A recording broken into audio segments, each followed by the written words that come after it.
Hello, this is how I test the titratable acidity of my dough here.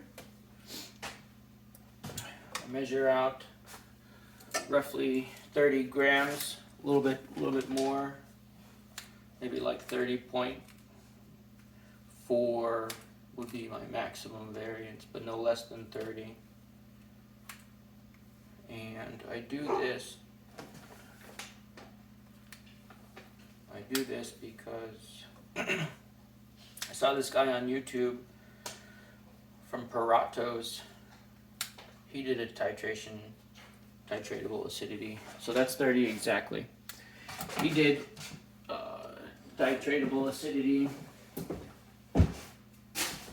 and he weighed out 10 grams with 100 grams of distilled water, but I need to build in a couple redundancies because I make mistakes.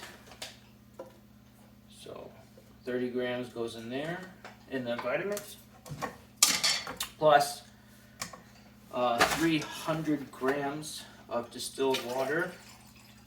I do a little bit over 300 because of the loss that sticks to the jar and whatnot.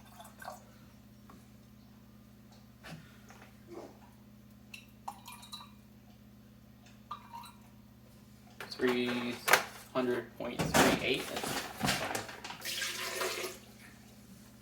This goes on speed 1. If you do more or do it harder or do a long time on speed 1, adds a lot of air. I don't know if that's good or not, but I try not to do it.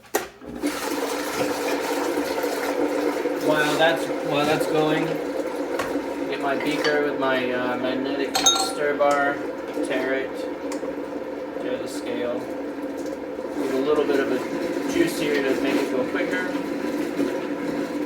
What you try to do is just get all of it the same consistency. It's not going to happen with the way that I do my dough and leaven, but do your best. Here I do 110 grams. This settles a little bit. It'll adjust the pH, so you try to get it shake it a little bit. All right, 110 grams, and you wanna, or I try to get exactly as close as possible to 110. I'm trying to be accurate with these tests so that I can get accurate data. For the last year, I've taken data and it hasn't been very accurate, and it's been a fun year, but I would prefer it if I did all that effort and learned more than just a little bit. So that was 110.13, which is fine with me. I turn on my pH monitor. This is the temperature probe. This is the pH probe.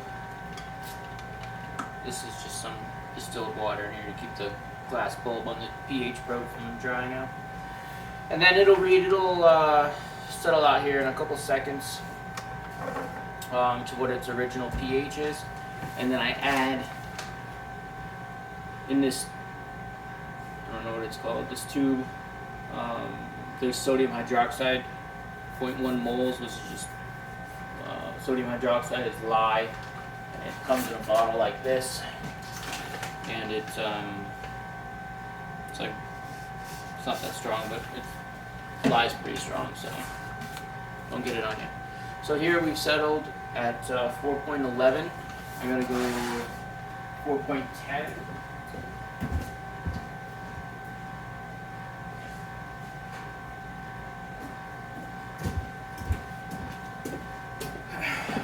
I have my laptop here that I input this data into. 4.10. There's an equation for the titration. It's to figure out the titratable acidity. It's the quantity of how much sodium hydroxide you used to get to 8.4, divided by the amount of leaven in grams, and then you multiply that number by 10. It's pretty easy, but I might not have said it that good. So we're at 4.0, let's go 4.09 for our initial pH. And our starting amount of sodium hydroxide is 20.1, yeah, let's say 20.1. And then we'll begin by opening up a drip of the sodium hydroxide into the leaven here.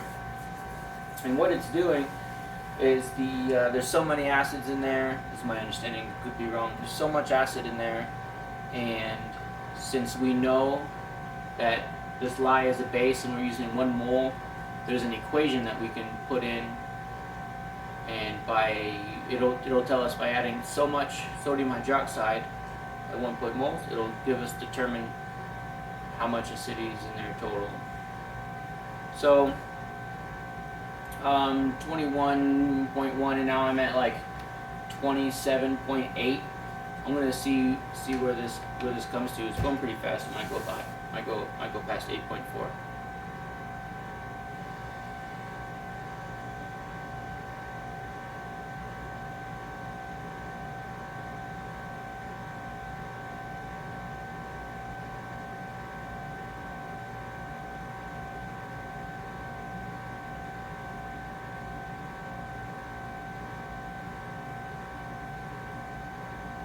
Yeah, so it went past 8.4, and each drop I think is, my estimate, like half a milliliter, or half of,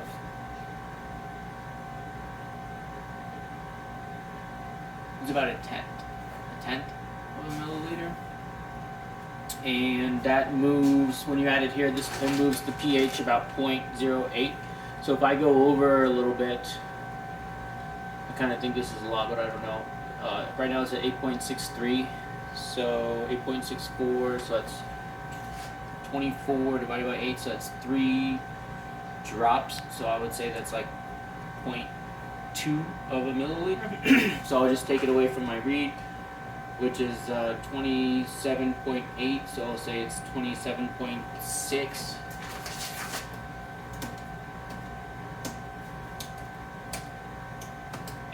Put it into my Excel sheet, and it tells me that my titratable acidity is 7.5. 7.5. And I don't know if that's right, but that's what I do. Thanks.